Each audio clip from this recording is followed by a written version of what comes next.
Tell me everything that happened. Tell me everything you saw. They had lights inside their eyes. They had lights inside their eyes. Did you see the closing window? Did you hear the slamming door?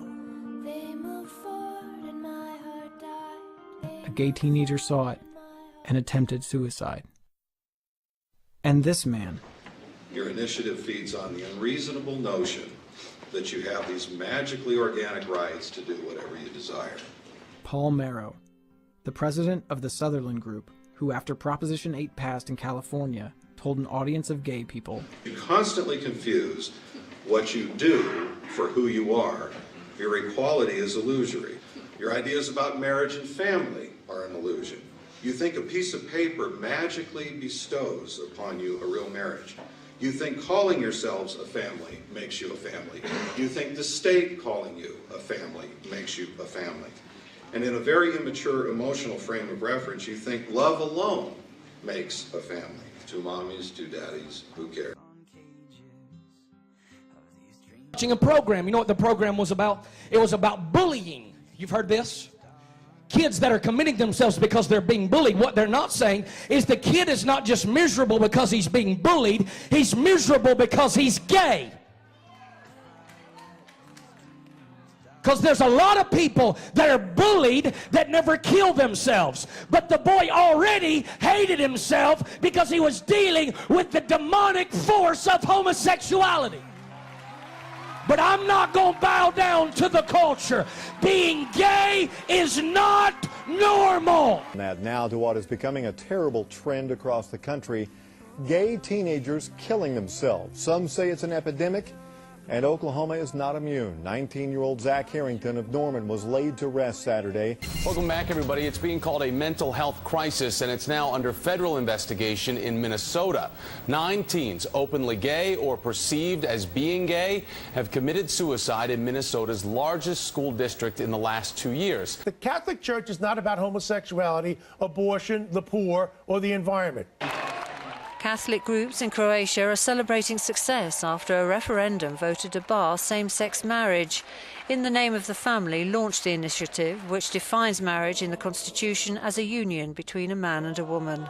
A Kansas teenager says he was suspended from school all over a purse, a designer handbag to be exact. A waiter here at the Carrabba's restaurant off of Metcalf, who happens to be gay, found a nasty message written on a credit card receipt telling him that he was losing out on a tip simply because of his gay lifestyle. It started off with a compliment saying, "Thank you for your service. It was excellent." But then the customer goes on to say, "We cannot in good conscience tip you for your homosexual lifestyle is an affront to God."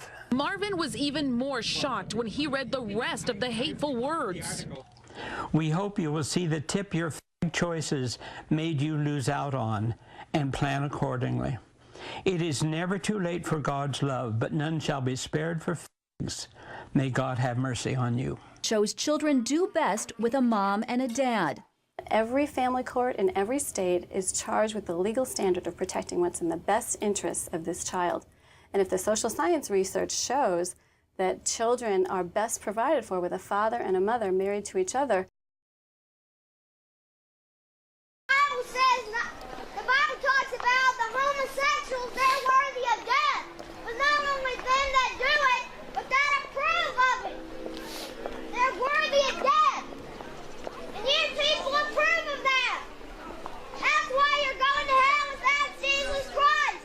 I'm Frances Weller. Our top story this evening, a mother accused of child abuse. A police report states she hit her son to, quote, beat the gay away. We've been hearing about it for months, but the battle for marriage isn't about equality.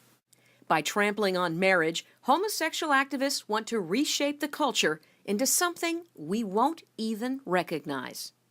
The compelling argument is on the side of homosexuals. That's where the compelling argument is. We're Americans. We just want to be treated like everybody else.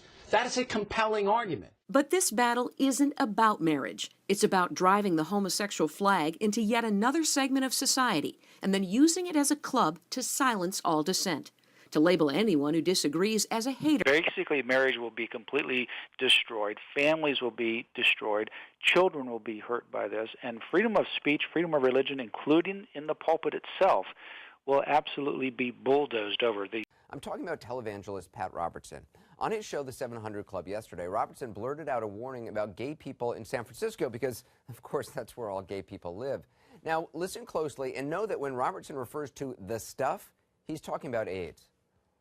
You know what they do in San Francisco, some of the gay community, they want to get people, so if they've got the stuff, they'll have a ring, you shake hands, and the ring's got a little thing where you cut your finger. Really? Yeah, really. I mean, it's that kind of vicious stuff, which would be the equivalent of murder. I told my mom, tears rushing down my face. She's like, Ben, you've loved girls since before pre-K. Tripping. Yeah, I guess she had a point, didn't she? Bunch of stereotypes all in my head. I remember doing the math, like, yeah, I'm good at Little League. A preconceived idea of what it all meant. But those that like the same sex have the characteristics. The right-wing conservatives think it's a decision, and you can be cured with some treatment in religion. Man-made rewiring of a predisposition, playing God.